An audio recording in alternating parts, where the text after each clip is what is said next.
Sé que muchos de vosotros, al igual que yo, habéis soñado con viajar al país de nunca jamás acompañados de Peter Pan y Campanilla. Y es que nos acabamos enamorando de sus paisajes y de las mágicas criaturas que habitan en él. Nos hemos imaginado luchando contra el Capitán Garfio y los demás piratas. Hemos deseado ser uno de los niños perdidos que se pasan el día jugando y buscando tesoros, y todos soñábamos con poder volar. Hola chicos y chicas, soy Ainhoa Beato y este es un nuevo vídeo de mi canal. El día de hoy estrenaremos una nueva sección en el canal que llamaremos Profundizando en la Historia, en la que hablaremos de las teorías y la historia que envuelven a cada uno de los personajes del mundo Disney. Así que acordaros de darle al botón de suscribirse y a la campanita para no perderos ninguno de los vídeos.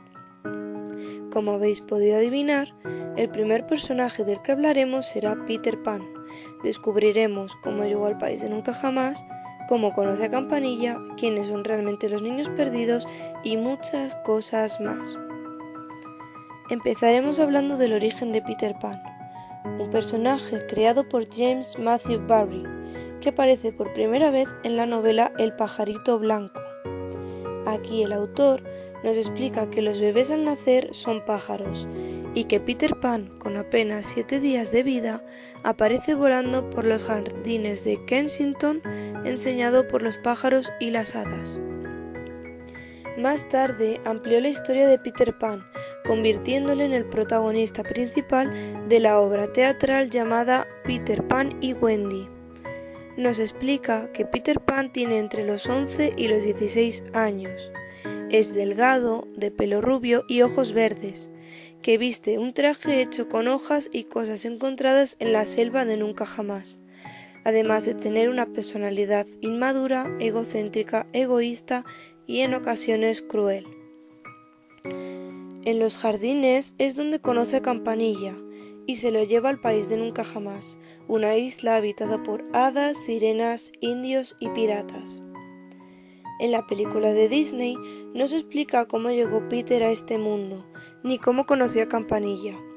Pero en la película llamada Pan de 2015 nos explican que Peter vivía en un orfanato en Londres y que cada noche los piratas entraban en sus cuartos para llevarse a los niños y así hacerles trabajar en las minas de polvo de hada. Sin duda, una versión muy diferente a la original.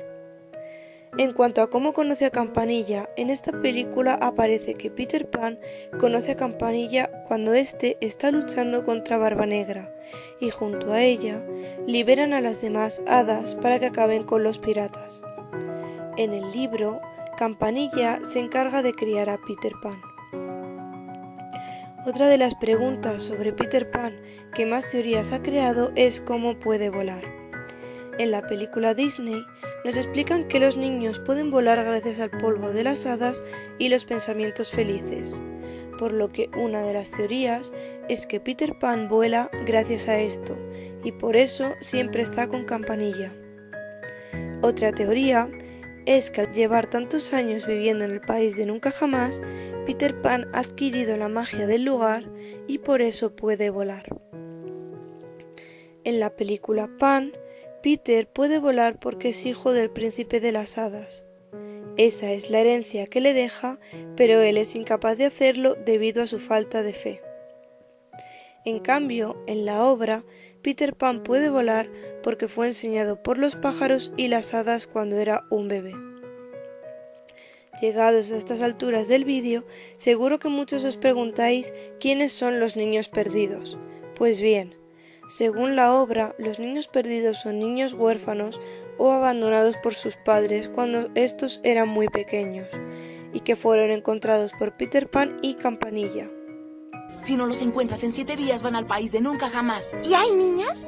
Son demasiado listas para caerse de sus cunas. En la película Pan, los niños perdidos son los compañeros de orfanato de Peter Pan, que tras vencer al pirata Barba Negra, regresa a rescatarlos y les lleva al país de nunca jamás. En Peter Pan y Wendy y Peter Pan de Rojo Escarlata, que es la secuela, hay varias menciones a la habilidad de Peter de imaginar cosas hasta hacerlas reales, como comida, aunque esta habilidad aparece más en Peter Pan de Rojo Escarlata. También crea ventanas y puertas imaginarias, como una especie de metáfora física para ignorar a sus compañeros. Se dice que es capaz de sentir el peligro cuando está cerca. En la obra original, Peter dice que nadie puede tocarle jamás, aunque él no sabe por qué, y las instrucciones del escenario especifican que nadie lo haga durante la obra. Cuando Wendy se acerca a Peter para darle un dedal, es decir, un beso, esta es prevenida por Campanilla. Desde luego hay diferentes versiones, y ahora es tu turno. Quiero que me dejes en los comentarios cuál es tu versión favorita y qué personaje quieres que sea el siguiente. Nos vemos en el próximo vídeo.